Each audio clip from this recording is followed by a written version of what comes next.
अल्पश्रुतं श्रुतवतां श्रुतवतां परिहासधाम त्वद्भक्तिरेव मुखरीकुरुते बलान् मां यत्को किल किल मदो मधुरं विरोधि तच्चाम्रचारु कलिकानि करे गहेतु अल्पश्रुतं श्रुतवतां परिहासधाम त्वद्भक्तिरेव मुखरीकुरुते बलान् यत्को किल किल मधो मधुरं विरोधि तच्चाम्रचारु कलिकानि करे गहेतु अल्पश्रुतं श्रुतवतां परिहासधाम त्वद्भक्तिरेव मुखरीकुरुते बलान् मां यत्को किल किल मधो मधुरं विरोधि तच्चाम्रचारु कलिकानि करे गहेतु। आराध्य अरिहंत प्रभु के चरणों में अनंत अनंत आस्था के साथ वंदन। शासनपति श्रवण भगवान महावीर स्वामी के चरणों में अनंत अनंत आस्था के साथ वंदन। जिन शासन देव जिन शासन माता को नमन। आत्मज्ञानी सदगुरुदेव युग प्रधान आचार्य भगवान के चरणों में अनंत अनंत आस्था के साथ वंदन। आत्मप्रिय मुनिवृंद, आत्मार्थी साधक साधिकाओं, हम सभी यहाँ पर आत्म ध्यान धर्म यज्ञ के 8वें दिवस में प्रवेश कर चुके हैं। आत्म ध्यान के प्रयोग में त्रिगुप्ति की साधना से आत्मा को आत्मा में स्थिर करके आत्मज्ञान से सम्यक्त को परिपक्व करते हुए शायिक सम्यक की ओर बढ़ रहे हैं और आत्मज्ञान से केवल ज्ञान की ओर बढ़ रहे हैं। आचारांक सूत्र में वही बात बताई है जो केवलियों ने सर्वप्रथम जो उपदेश हमको दिया। प्रथम अध्ययन में अस्तित्व का बोध था, दूसरे अध्ययन में लोक के ऊपर विजय कैसे प्राप्त करें। हमारा लोक द्रव्य लोक नहीं, भाव लोक के ऊपर विजय प्राप्त करनी है। और भाव लोक हमारा जो है आर्त और रौद्र ध्यान से, राग और द्वेष से, मन वचन काया में जो भरा हुआ है, जो कार्मण शरीर के रूप में हमारे साथ चल रहा है, उस कार्मण शरीर को कैसे क्षय करें और नए कर्म बंधन को रोकें और पुराने कर्म को कैसे क्षय करें, इसकी विधि इस दूसरे अध्ययन में दी। दूसरे अध्ययन के तीसरे उद्देश्य की लास्ट गाथा का आज चिंतन करेंगे 82वें सूत्र पर। उद्देश्य पास घस नथी बाले पुण्य निहे काम समनुन्ने असमीय दुखे दुखी दुखाण में आवठम अनुपर्यटई ती बेमी। उद्देश्य यानी उपदेश, जितना भी भगवान का उपदेश है, 5 गज तत्वज्ञ प्रबुद्ध पुरुषों के लिए, जो तत्वज्ञ है, प्रबुद्ध है, परम उत्कृष्ट रूप से बोध को प्राप्त हो गए हैं, जो ज्ञानी हैं, नथी नहीं, उनके लिए नहीं है। ये उपदेश उन तत्वज्ञ ज्ञानी पुरुषों के लिए नहीं है। बाले पुण्य फिर अज्ञानी व्यक्ति, निहे राग युक्त काम समनुन्ने, काम भोगों का आसेवन करने वाला, असमीय दुखी जिसके अभी तक दुख उपशांत नहीं हुए हैं, ऐसा दुखी प्राणी दुखान में, दुखों के आवठम चक्र में अनुपर्यटय परिभ्रमण रहता है। तत्वज्ञ पुरुष के लिए उपदेश की आवश्यकता नहीं है। क्यों नहीं है, इसके ऊपर हम चर्चा करेंगे। अज्ञानी जीव राग युक्त और विषय भोगों में आसक्त होता है। अज्ञानी जीव राग युक्त और विषय भोगों में आसक्त होता है, अतः उसके दुख उपशांत नहीं होते। ऐसा दुखी प्राणी दुखों के चक्र में ही परिभ्रमण करता रहता है। तत्वज्ञ और अतत्वज्ञ, प्रबुद्ध और बाल, दो प्रकृतियों का चित्रण किया है। एक प्रबुद्ध, बोध को प्राप्त हुआ, परम उत्कृष्ट रूप से जिसने बोध को प्राप्त कर लिया। बाल जो अज्ञानी है, जिसको बोध ही नहीं है, स्वयं का बोध नहीं है। जहां सुख नहीं है वहां पे सुख ढूंढ रहा है। बाल किसको कहा? जहां सुख नहीं है वहां पे सुख ढूंढ रहा है, और जहां सुख है वहां पे सुख ढूंढने के लिए उसके पास टाइम ही नहीं है। उसके लिए किसी प्रकार इसमें बताया गया जो व्यक्ति तत्वज्ञ है, प्रबुद्ध है, उसके लिए किसी प्रकार के उपदेश की आवश्यकता नहीं, क्योंकि वह विषय वासना के प्राप्त होने वाले कटु फल को भली भांति जानता है। पूरी देशना में बार बार यही वर्णन आया कि इन 5 इंद्रियों के विषय है, इनको भोगने की जो वासना है, इससे निवृत्त हो जाओ। वासना का मतलब क्या है? ये विषय मुझे सुख देंगे, पहले ये धारणा, और इन विषयों को मैं कैसे प्राप्त करूं। शब्द, वर्ण, गंध, रस, स्पर्श, 24 घंटे में से कितने घंटे आप इन विषयों को प्राप्त करने के लिए लगा रहे हैं? पहले प्राप्त करने के लिए इकट्ठा करो, फिर इनको संचित करो, फिर इनको भोगो, और भोगने में कहीं कमी और जास्ती हो जाए तो भोगते समय राग, और न भोगने को मिले तो द्वेष, अनुकूल और प्रतिकूल प्रति राग और द्वेष करके हम एक चक्रव्यूह बना करके हम उसी में फंसे हम हैं। उनको सबको बाल जीव कहा। अब आप स्वयं अपने आप को देखो, मैं किस कोटि में आता हूं? बोध प्राप्त किए में आ रहा हूं या बाल जीव में आ रहा हूं? अपनी आत्मा की साक्षी से स्वयं निरीक्षण करो कि मैं हूं कहां और मुझे जाना कहां है। अपना स्वरूप क्या है, खुद को अपने स्वरूप के बोध को जान करके देखो, क्योंकि यह विषय वासना से प्राप्त होने वाले कटु फल को भली भांति जानता है, अतः वह उससे निवृत्त हो चुका है और इसमें निर्लिप्त रहने के लिए अपनी साधना में सदा जगा रहता है। यहाँ का उपदेश की आवश्यकता नहीं है तत्वज्ञ पुरुष को। क्यों? क्योंकि वह विषय वासना को प्राप्त होने कटु फल को भली भांति जानता है। उसने श्रुत ज्ञान से भी जान लिया, अनुभव से भी जान लिया, साधना से भी जान लिया कि अगर मैं इन विषय वासनाओं के भोगों में आसक्त रहूंगा तो परिणाम स्वरूप मेरा क्या हाल होगा। ये जान करके वह उनसे निवृत्त हो चुका है। इन विषय वासनाओं के भोगों से निवृत्ति लेकर के अब सारा समय अपनी आत्मा को देता है और आत्मा में रहे हुए उस अनंत सुख का भोग सीधा कर लेता है, जिसके लिए उसे विषयों की जरूरत ही नहीं पड़ती है। 5 इंद्रियों को विषय मिलेंगे, लेकिन आप ज्ञाता दृष्टा भाव में रहेंगे, न तो उनको पाने की इच्छा, न उनको छोड़ने की इच्छा। आप ज्ञाता दृष्टा भाव में रह के शरीर के लिए जो आवश्यक है वो मिलता रहेगा, लेकिन मेरे को इनकी इच्छा नहीं है, मुझे इसकी आवश्यकता नहीं। मैं कौन? बोलो डॉक्टर साहब। मैं कौन? मैं जीव।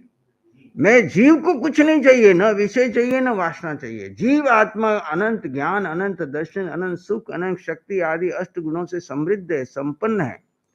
इसको किसी की आवश्यकता नहीं। जिसको सीधा सीधा सुख मिल रहा हो, डायरेक्ट अनंत सुख का जो स्वाद चखने की विधि जानता हो, वो क्यों अपनी ऊर्जा इन विषयों को जुटाए, फिर उनको इकट्ठा करे, फिर इनको भोगे, फिर अपने अनुकूल लोगों को ढूंढे, अनुकूल नहीं हो तो फिर प्रतिकूलता। यही सारा चित्रण आगे वाले अध्ययन में दिया है कि कैसे कैसे विषयों के चक्र में हम फंसे पड़े हैं और तत्वज्ञ इनसे बाहर निकल जाता है और उससे निर्लिप्त रहने के लिए वो अपनी साधना में सदा सजग रहता है। हमको क्या करना है? सजगता। यही अप्रमत्त दशा है।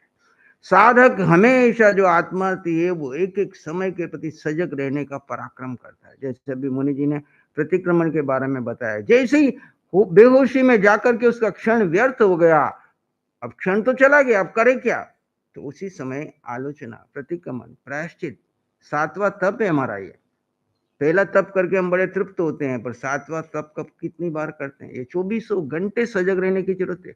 जो समय मेरा प्रमाद में गया, बेहोशी में गया, पर चिंतन में गया, पुद्गल में चला गया, विभाव में चला गया, मिथ्यात्व में चला गया, अव्रत में चला गया, प्रमाद में चला गया, कषाय में चला गया, अशुभ योग में चला गया, वो समय मेरा व्यर्थ हो गया और व्यर्थ ही नहीं हुआ, ऊपर बंधन बन गए।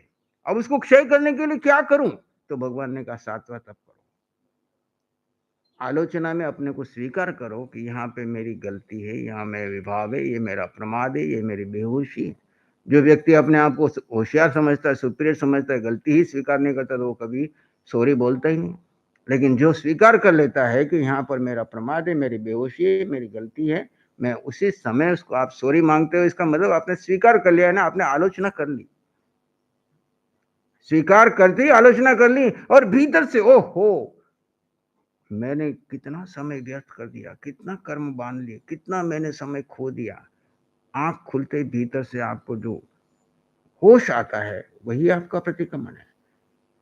ओह, अभी ये एक्सीडेंट हो जाता, अभी मेरे जीव की हिंसा हो जाती है। अभी मैंने राग द्वेष में पढ़ के मेरे आत्मा पे हिंसा कर दी। द्रव्य हिंसा से हम इतने सजग है। जैन समाज आज पूरे विश्व में प्रसिद्ध है तो किसके आधार पे है? अहिंसा के आधार पे प्रसिद्ध है। जबकि प्रसिद्ध होना चाहिए था सत्य के आधार पे। किसके आधार पे? जैन दर्शन की शुरुआत कहां से होती है? मिथ्यात्व से होती है कि सम्यक से होती है? जब तक मिथ्यात्व है तुम 32 आगम याद कर लो, 6 महीने की तपस्या कर लो, मांस खमन के मांस खमन पारने कर लो, तुम्हारी यात्रा ही शुरू नहीं हुई। जैसे ही तुम्हें सत्य का बोध हुआ कि मैं आत्मा हूं और आत्मा में ही सुख है, आत्मा में ही अष्टगुणों की संपदा है, शरीर तो एकमात्र पड़ाव है।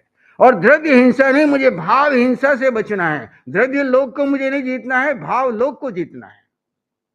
सिकंदर द्रव्य लोक को जीतने निकला तो हाथ में क्या आया? और तीर्थंकर भाव लोक को जीतने लिखे तो उन्होंने क्या पाया? अनंत सिद्ध हुए। उन्होंने कौन से लोक को जीता? भाव लोक के ऊपर विजय प्राप्त की। द्रव्य लोक बाहर है, भाव लोक अंदर है। भाव लोक कौन सा है? राग द्वेष कषाय जितने कर्म शरीर से कर्म इकट्ठे करके रखे मिथ्यात्व दशा में, वो क्षय किस में होंगे? सम्यक में होंगे, सत्य में होंगे। सत्य पे श्रद्धा नहीं है तो कितना ही उपदेश सुन लो, ऊपर ऊपर से जाएगा। आप सुनोगे, याद करोगे, कंप्यूटर की तरह भर लोगे और बाहर जाकर के अपने बच्चों को, पड़ोसियों को, रिश्तेदारों को उपदेश दे दोगे, लेकिन उसको जियोगे नहीं तो काम नहीं होगा। अब जब भाव लोक की शुद्धिकरण शुरू करते हो तो आपकी सजगता बढ़ती है और कभी कर्म बंधन बंधने नहीं, तो बंध गए तो उसी समय आलोचना, प्रतिक्रमण, तदुभय, और चौथा है आगे के लिए विवेक। विवेक यानी हर समय होश में रहूंगा, अप्रमत्त रहूंगा, एक समय भी अब नया कर्म का बंधन नहीं करूंगा। उससे निर्लिप्त रहने के लिए अपनी साधना में सदा सजग रहता है। परिणाम स्वरूप वो पाप कर्म का बंध नहीं करता हो, न दुख के प्रवाह की प्रवाहमान ही होता है। और उसका परिणाम क्या होता है? ऐसा साधक पाप कर्म का यानी नया बंध नहीं करता है और दुख का जो प्रवाह चल रहा है उस प्रवाह के चक्र में फंसता नहीं, बल्कि उससे बाहर निकल जाता है। अब ये दुख का प्रवाह कब से चल रहा है? कब से चल रहा है? अब समय कितना है इसको निकालने के लिए? कितना समय, और कितना समय देते हैं हम? जानकार, समझदार, प्रवचनकार, दूसरों को पढ़ाने वाले, पढ़ने वाले, खुद को कितना समय देते हैं? खुद को यानी जीव को, यानी शरीर में नहीं। आप खुद को समझिए, यानी हम सब यही समझते हैं खुद को, यानी अपने शरीर को, पर को यानी परिवार को, पर को यानी समाज को, पर को यानी वो तो बहुत दूर की बात है। पहले खुद और शरीर में भेद करो। खुद यानी आत्मा और शरीर यानी ये मन वचन काया, इसी में लोक भरा हुआ है। आपका लोक कहां भरा हुआ है? आपका संसार कहां है? बोलो डॉक्टर साहब, आपका संसार कहां है? आपके अंदर है कि वहां वीरनगर में बैठा हुआ है? वो, हाँ, वीरनगर वाले संसार से हमको कुछ लेना देना नहीं। अभी हमने शरीर छोड़ा तो वीरनगर वाला संसार साथ जाएगा क्या? पर कौन सा संसार साथ जाएगा?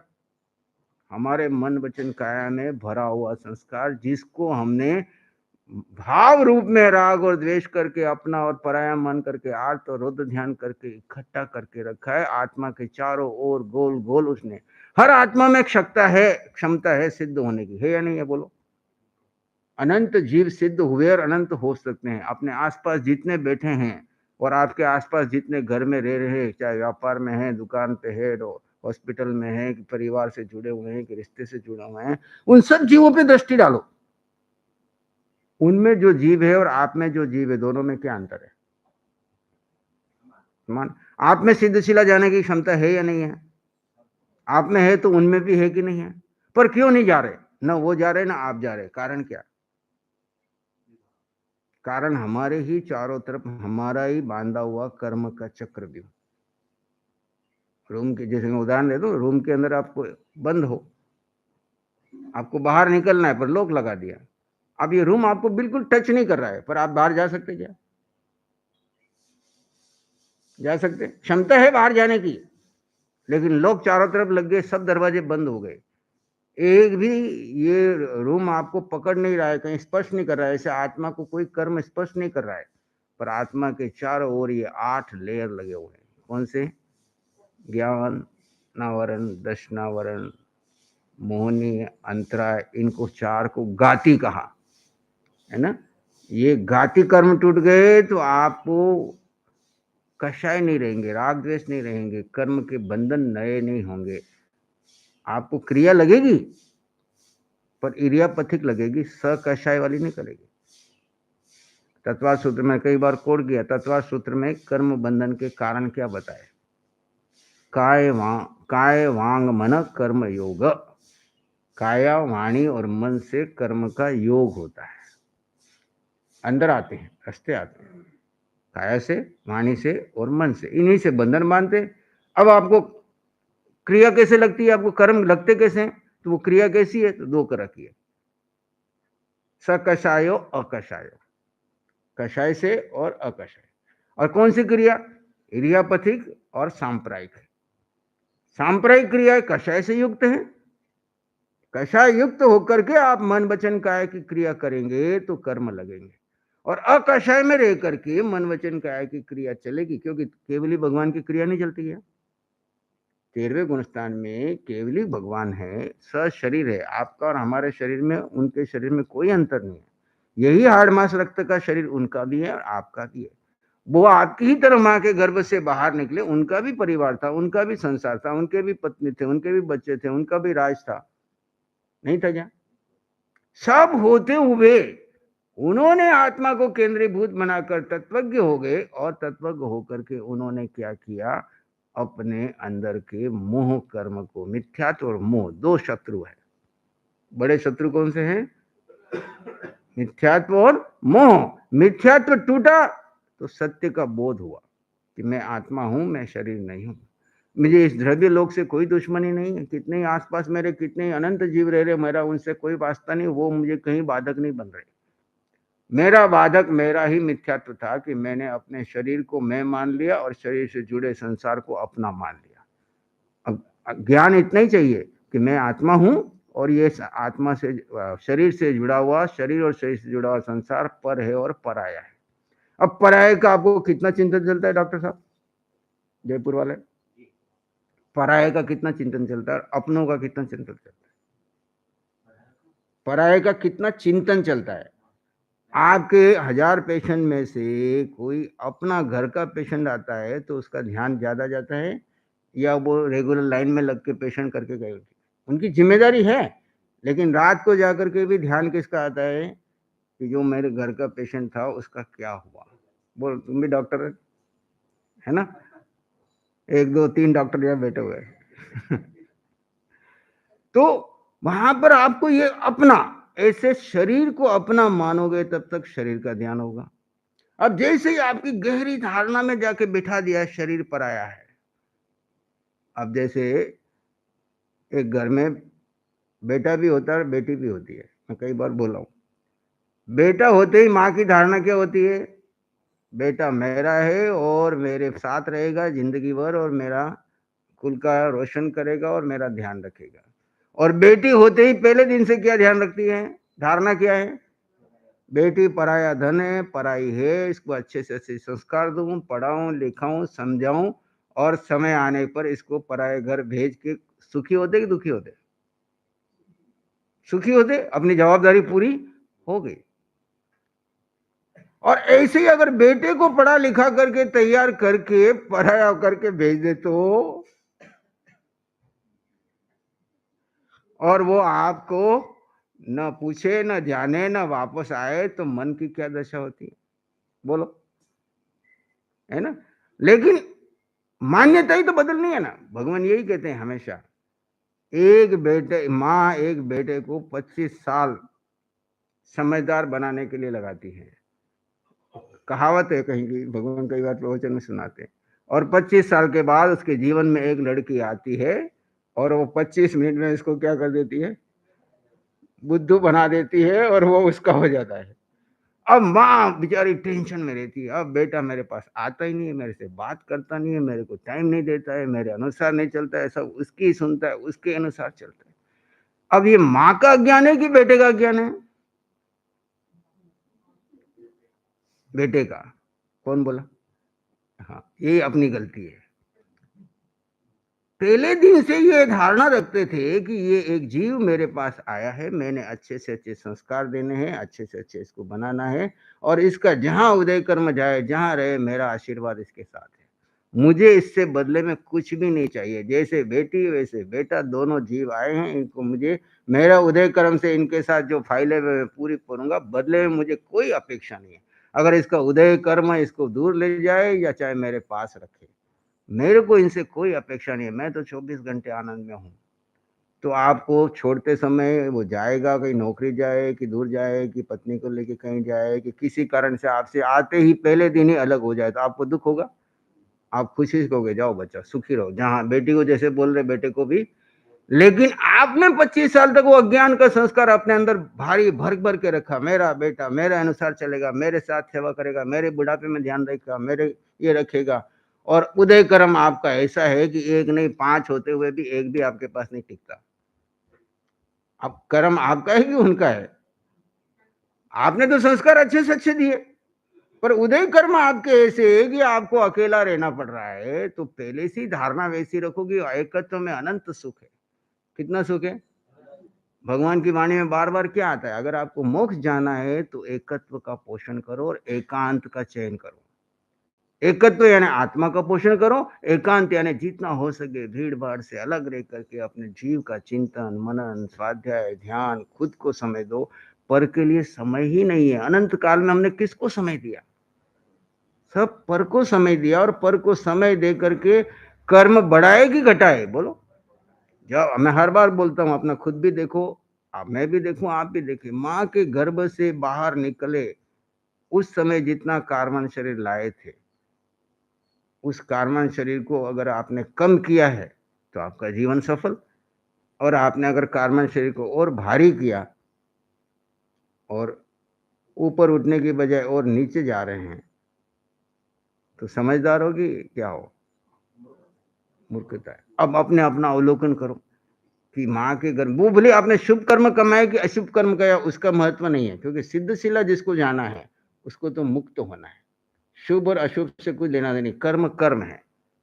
काया वाणी और मन से कोई भी कर्म करो, शुभ करो या अशुभ करो, वो परकोटा तो बना ही रहा है।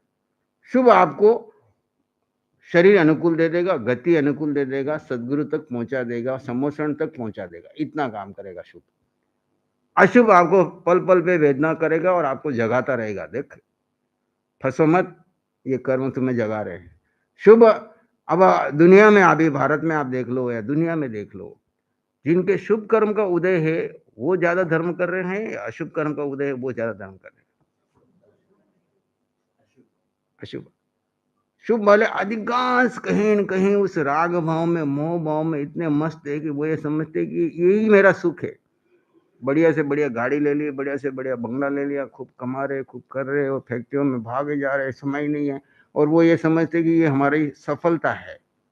लेकिन जिस दिन आंख खुलेगी, मिथ्यात्व टूटेगा, सम्यक का बोध होगा, उस दिन समझेंगे कि हो अभी तो हमारी यात्रा ही शुरू। तभी भगवान कहते हैं दो हाथ में लड्डू एक साथ नहीं चलेंगे। मैं साता भी भोग लूं और सुख भी भोग लूं, दोनों नहीं मिलेगा। अगर सुख भोगना है तो साता का त्याग करना ही पड़ेगा। साता में भोगने में आपका मोह कर्म पोषण हो रहा है, और जब मोह कर्म का पोषण होता है तो सुख का अनुभव नहीं आता है। जब हम साता का तो त्याग करते हैं, इसलिए मुनि को पहले दिन क्या कराया?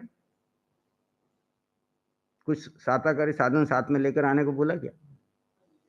पहले दिन सारा संसार का त्याग कराया, द्रव्य से परिग्रह का त्याग कराया, जिन संबंधों को मेरा मानता था उनका त्याग कराया, और इस मार्ग में पूर्ण रूप से जो भगवान ने नियम बताया उसके अनुसार चला है। और पहले दिन ही बता दिया कि यहाँ पे उपसर्ग और परीक्षा आएंगे, खाली लोच करने का और ये नहीं, अनुकूल और प्रतिकूल उपसर्ग और परीक्षा आएंगे। तैयारी हो तो इस मार्ग पे आना, नहीं तो फिर श्रावक का रास्ता है।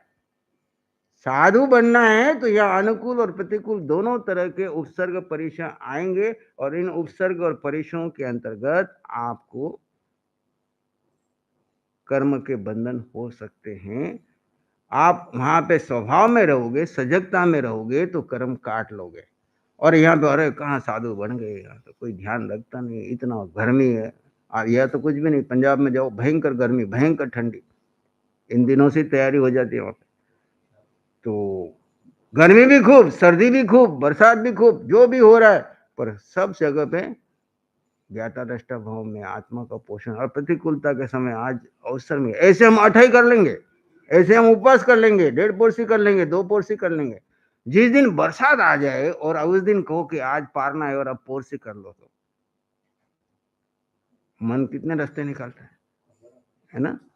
आज बरसात है, कोची जाने की अवसर नहीं है, और आज पोरसी कर लो, 1.5 पोरसी कर लो, भगवान ने अवसर दिया है। उस समय देखो चित्त की दशा, और कैसे कैसे नियम तोड़ के, कैसे करके हम अपने मन के रास्ते बना लेते हैं। लेकिन आत्मार्थी साधक में देखता है, ये तो मैंने पहले दिन ही संकल्प किया था कि उपसर्ग और परिश्रम आएंगे और मुझे इसमें अपने स्वभाव में रह करके आगे बढ़ना है। वे सुख और साता दोनों एक साथ नहीं भोगे जाएंगे। साता का त्याग करोगे तो सुख का अनुभव आएगा। आप समझ लो मैं 5 इंद्रियों के विषय भी खूब भोगूं और साथ में मुझे सुख भी मिल जाए, वो कठिन है। उसके लिए जितनी प्रतिकूलता उतना वरदान। आपको क्या कहते हैं, अपने कुंती और का सुनते ना, कुंती ने भगवान से क्या मांगा, क्या मांगा? भगवान थोड़ा थोड़ा दुख देते रहना। क्यों मांगा? कि तेरी याद भूले नहीं। तेरी याद यानी क्या? मैं आत्मा को ना भूलूं।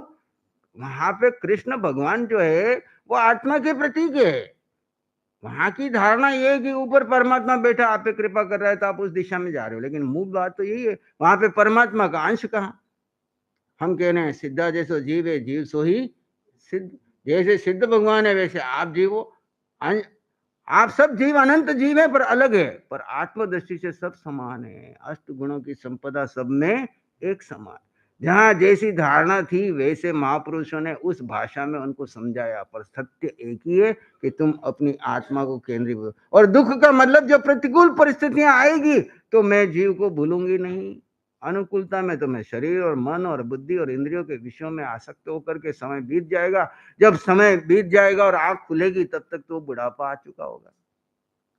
अभी अधिकांश लोगों की धारणा क्या थी, बुढ़ापे में धर्म ध्यान करेंगे। अब बुढ़ापा आता ही नहीं, पहले ही चले जाते हो।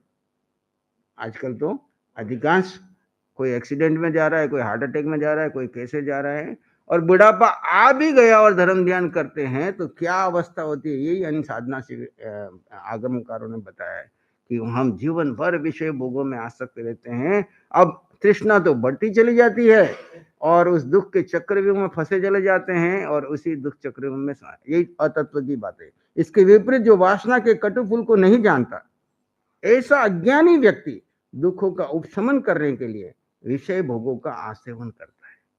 कैसे? जैसे गर्मी की ऋतु में पसीने से भीगा हुआ बालक खेलते कूदते घर में आता है और सारे वस्त्र उतार कर पसीना सुखाने के लिए नंगे शरीर को धूप में जा खड़ा होता है, तो वो समझता है कि भीगे हुए वस्त्रों की तरह धूप मेरे पसीनों को सुखा देगी। कपड़े सुखा दे तो कपड़े सूख जाते हैं ना, आप जाके खड़े हो तो सूख जाओगे क्या?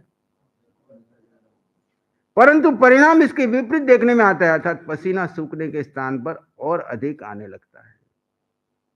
यही स्थिति भोगों से दुख दूर करने वाले अज्ञानी जीवों की होती है। बीच में चला ना, आपको जिसकी इच्छा है वो खूब भोग लो, तृप्त हो जाओ। कभी हुई तृप्ति? वो ऐसा है जैसे उस बच्चे की हालत है। जितना आप भोग भोगोगे, विषयों को भोगोगे, और उसमें शरीर तो क्षीण हो जाएगा, लेकिन मन चाहेगा और भोगूं और भोगूं और भोगूं, और उस चक्रव्यूह में फंसे। सबसे ज्यादा बंधन हम मन से करते हैं, शरीर से इतने नहीं करते हैं। पांचों इंद्रियों के विषय तो खाली आते हैं, विषय आपको दुख नहीं दे रहे हैं। विषयों के प्रति जो आसक्ति का भाव है, मेरेपन का भाव है, राग भाव है, ये मुझे सुख देंगे, ये जो अज्ञान है, साता को सुख मान करके उसमें उलझे रहना, ये जो अज्ञान है, वही दुख का चक्रव्यूह हमारे चारों तरफ बना रखा है। तो उसमें दुख कम नहीं होते अपितु बढ़ते, क्योंकि दुख का मूल कारण क्या है? बताओ, दुख का मूल क्या कारण क्या है? मिथ्यात्व। और बोलो। दुख का मूल कारण मोह। Very good. और बोलो। अपेक्षाएं। दुख का मूल कारण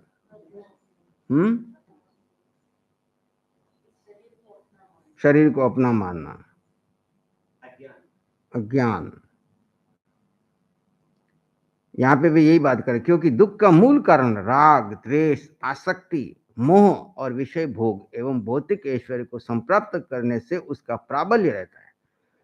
दुख का मूल कारण राग, द्वेष, आसक्ति एवं मोह है, और इसी कारण विषय भोग एवं भौतिक ऐश्वर्य को संप्राप्त करने का प्राबल्य रहता है कि इस राग द्वेष के कारण, मोह के कारण ये पालूं, ये पालूं, ये पालूं, ये पालूं, और उससे दुखों की एवं जन्म मरण की परंपरा में अभिवृद्धि होती है। दुखों की और जन्म मरण की जो परंपरा है उसमें अभिवृद्धि होती है। ऐसा समझकर साधक को भोगों से सदा दूर रहना चाहिए। थी बेनीय अर्थ पूर्ववत ही समझना चाहिए। इस प्रकार हमने तीसरे उद्देशक में आचरण के वर्णन सुना। चौथे उद्देशक का आगे हम यथावसर समय सुनेंगे। ध्यान कर लीजिए। थोड़ी देर के लिए आंखें बंद करके बैठ जाइए। आंखें बंद, मन वचन काया शांत।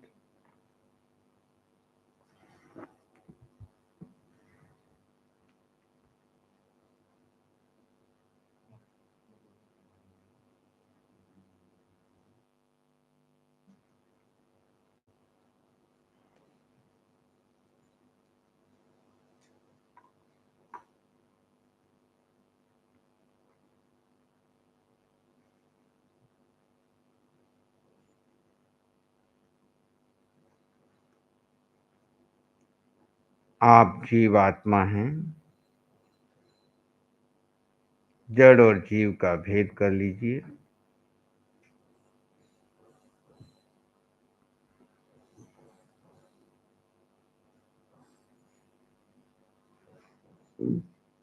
आकार में निराकार का अनुभव कीजिए।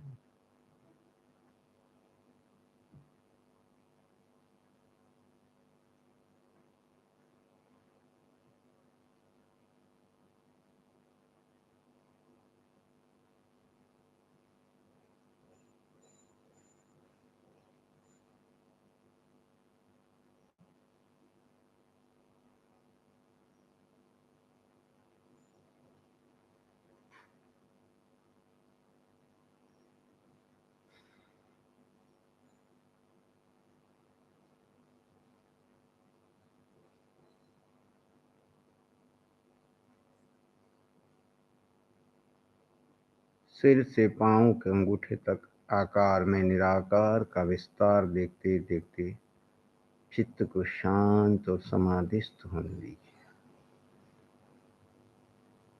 किसी विचार, घटना, वातावरण को महत्व न दें।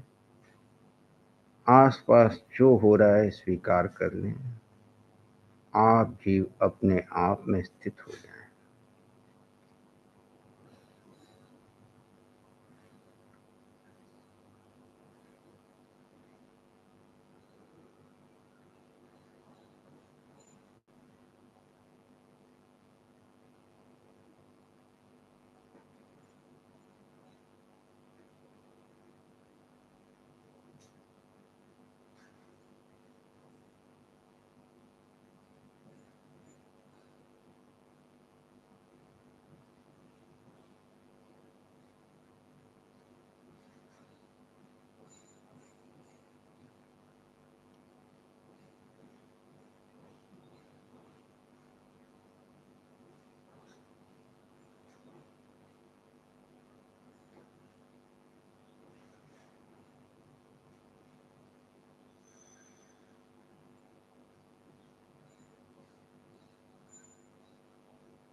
और गहरे अपने स्वभाव में बने रहें।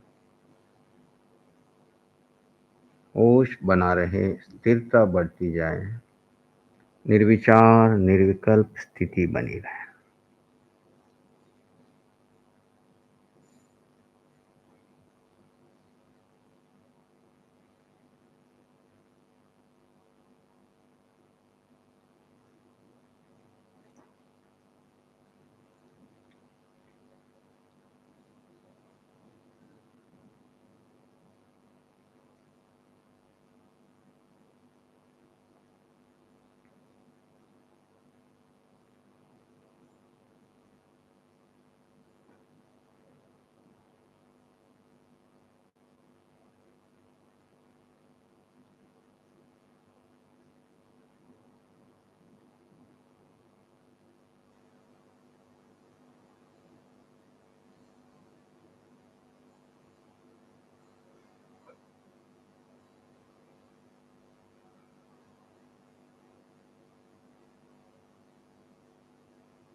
आप जीव अकेले एकत्व का पोषण करें।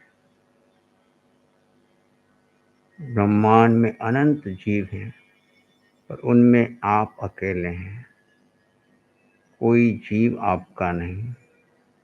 वर्तमान में जिस देह में रह रहे हैं, यह देह एक पड़ाव है, पर ये पर है, पराया है। द्रव्य भी पर है। पुद्गलास्तिकाय अलग द्रव्य है और जीवास्तिकाय अलग द्रव्य है। एक द्रव्य दूसरे द्रव्य में कभी भी कार्य नहीं करता। पुद्गल में कार्य करेंगे, जीव जीव में कार्य करेगा। दोनों एक साथ एक ही स्थान पर रह रहे हैं, और तत्व रूप में दोनों भिन्न थे, भिन्न है, भिन्न ही रहेंगे। जीव द्रव्य भिन्न था, भिन्न है, भिन्न ही रहेगा। चाहे वो किसी भी पर्याय में विचरण करते हुए पहुंच जाए। चार गति में नरक में के जीव नरक के शरीर की पर्याय में है, या तिर्यंच के शरीर की पर्याय में है, देव की पर्याय में है, या मनुष्य की पर्याय में है। पर्याय भिन्न है और जीव भिन्न है। उदय कर्म के अधीन जीव वहां जा रहा है, वहां रह रहा है, आयुष पूर्ण होने पर आगे निकल जाता है, पर कभी भी उस पर्याय में जीव मिक्स नहीं होता। जीव अलग है और जड़ अलग है, अलग था, है और रहेगा। भ्रांतिवश जीव ने उस पुद्गल के पिंड को अपना मानकर, उस पर आने वाले कर्म के उदय को से होने वाली वेदना को अपनी वेदना मानकर उसके साथ राग और द्वेष किया। कर्ता और भोक्ता भाव माना। किया सारा कर्म इस जड़ ने, माना मैंने किया। इस प्रकार कर्म के चक्रव्यूह में फंसता चला गया। बाहर निकलने का एक ही तरीका है, जीव अपने स्वयं का भान आ जाए, अपने मूल तत्व में स्थिर हो जाए, विभाव से स्वभाव में आ जाए, कर्ता भोक्ता भाव को छोड़ ज्ञाता दृष्टा भाव में अखंड रूप से स्थिर होने लग जाए, तो कर्म क्षय की धारा पकड़ लेगी। सत्य को जाने, सत्य को समझे, सत्य में ठहरने का पुरुषार्थ बनाए रखें।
अपने भीतर में मंगल की भावना करें।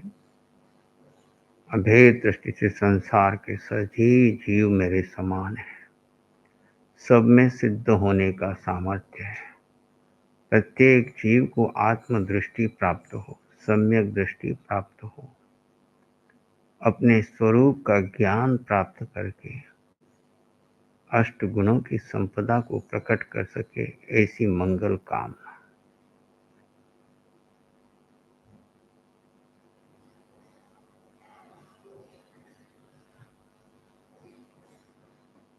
वो धर्म की शरण में आए और स्वरूप का बोध प्राप्त करें, ऐसी भावना रखते हुए एक शरण है धर्म की और शरण नहीं कोई, शुद्ध धर्म सबको मिले, सबका मंगल हो। सत्य धर्म सबको मिले, सबका मंगल हो। सबका मंगल हो, सबका कल्याण हो। इन्हीं भावों में रहते हुए एक लंबा गहरा श्वास लें और धीरे धीरे छोड़ दें, और एक लंबा गहरा श्वास लें, धीरे धीरे छोड़ दें। दोनों हाथों को अपनी आंखों पर ले जाएं, कोमलता से स्पर्श करें, धीरे से आंखें खोल सकते हैं। नमो अरिहंताणम, नमो सिद्धाणम, नमो आयरियाणम, नमो उज्जाणम, नमो लोये सप्सावणम। आचार्य भगवान की आज्ञा से श्री चतारी मंगलम, अरिहंता मंगलम, सिद्धा मंगलम, साहू मंगलम, केवली पणतो धम्मो मंगलम, चदारी लोगुत्तमा, अरिहंता लोगुत्तमा, सिद्धा लोगुत्तमा, साहू लोगुत्तमा, केवली पणतो धम्मो लोगुत्तमो। चत्तारि शरणं पवजामि, अरिहन्ते शरणं पवजामि, सिद्धे शरणं पवजामि, साहू शरणं पवजामि, केवली पणतं धम्मं शरणं पवजामि। चार शरण दुख हरण जगत में, और न शरणा कोई होगा। जो भव्य प्राणी करे आराधन, उसका अजर अमर पद, उसका सदा ही मंगल